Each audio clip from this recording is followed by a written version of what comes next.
Welcome, and thanks to all of you for coming. And I want to appreciate and recognize my colleagues for being here. Present are council members James Brown, McKern, Farmer, Evans, Fred Brown, Masadi, Bledsoe, Reynolds, Ploman, Ellinger, and Maloney. In addition, council members Worley, Lamb, and Swanson, who could not be here, regret that, and we know that they are watching. So thank you for the opportunity to provide information about the response of the Urban County Council to the recent protests. Most recently, council members unanimously supported a resolution reaffirming our commitment to combating racism and injustice in our community. We know that words, no matter how heartfelt, no matter how well-meaning, are not enough. To move forward on the statements in that resolution, Council will take two immediate actions. First, tomorrow, Tuesday, June 16th, from 1 to 3 p.m., we will hold a special meeting of the Planning and Public Safety Committee. At that meeting, the Commissioner of Public Safety, the LFUCG Law Department, the Chief of Police, and a representative of the Fraternal Order of Police will answer questions related to the issues that have been raised and possible ways to address them. As time permits, we will take public comment at that meeting. You can find the Zoom link to that meeting on the LFUCG website. Second, when we meet on Tuesday, we will schedule a special council committee of the whole meeting solely to take public comment so that we can hear directly from our community. Notice of that meeting and a Zoom link to it will be posted on the LFUCG website once the time and date have been set. Council is committed to taking the action from those two meetings and all that we have heard and seen directly and indirectly from our community in the last 2 weeks. We'll take all of that to fashion concrete next steps. Our job is to represent you, to listen well, to understand, and to take actions when needed on your behalf for the welfare of all in our community.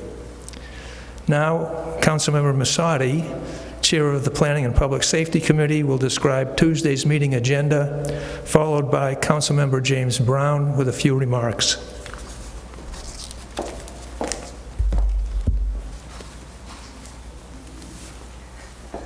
Thank you, Vice Mayor. Good morning. I'm Councilmember Jennifer Masadi, Chair of the Urban County Council's Planning and Public Safety Committee. Among other responsibilities, the Council's Planning and Public Safety Committee oversees all matters relating to the Department of Public Safety and its divisions. At tomorrow's regularly scheduled committee meeting, the committee will review Lexington Police Department's policies and procedures, specifically statutory authority, collective bargaining, and the use of no-knock warrants. In addition, the committee will discuss 8 Can't Wait reforms, which are a national call for action intended to regulate use of force. As the Vice Mayor stated, the meeting will begin at 1 p.m. via Zoom and will be live streamed by Lex TV at the city's website and broadcast Spectrum Channel 185, Metronet Channel 3, and Windstream Channels 3 and 20. We would like to thank the Department of Public Safety, the Division of Police, and the Fraternal Order of Police for the input they will provide at the meeting as the committee focuses on a fact-based review of these important issues. Thank you. Councilmember James Brown.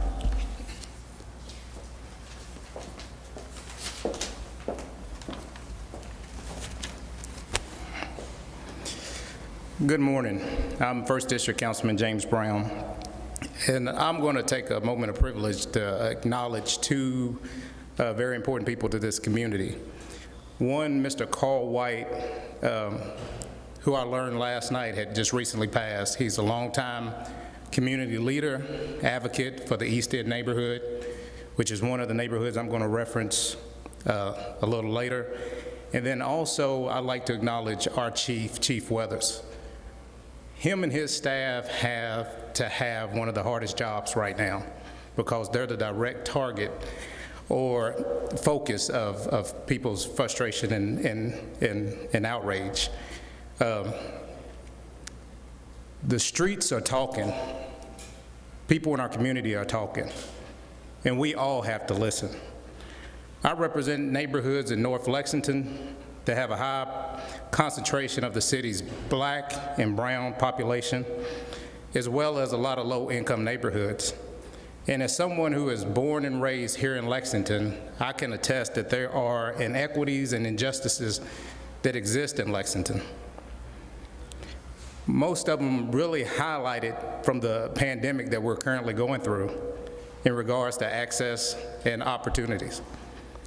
As a member of the mayor's task force focused on racial injustice, I've committed personally to her, and I'll do it public, to be a resource and to be there to help as we address these overarching issues. Today, I'm not speaking on behalf of council. I'm speaking as a member of council. In this council, this council and councils previously have stepped up when our community has cried out. There's members on this council that supported a resolution condemning racism and injustices. There's members on this council who backed the mayor when we relocated Confederate statues. There are members on this council that supported the city's first diversity and inclusion officer. And there are members on this council that supported increasing the minimum wage to bridge the economic gap. And there are also members on this council that were here and supported a Fairness Act that addressed issues around discrimination. So I'm confident that this council will take up these issues and do what's right. Not just do what's right for the moment, but to do what's right for our community. I think today's message is that we hear you, we're committed to working, we're committed to addressing areas where we need improvement, and also reinforcing areas that we are doing well. I'm committed to doing what's right and what we need to do to move this community forward. So thank you.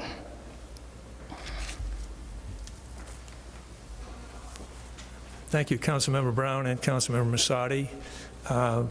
We will take individual questions, but that concludes this formal presentation. Thank you very much.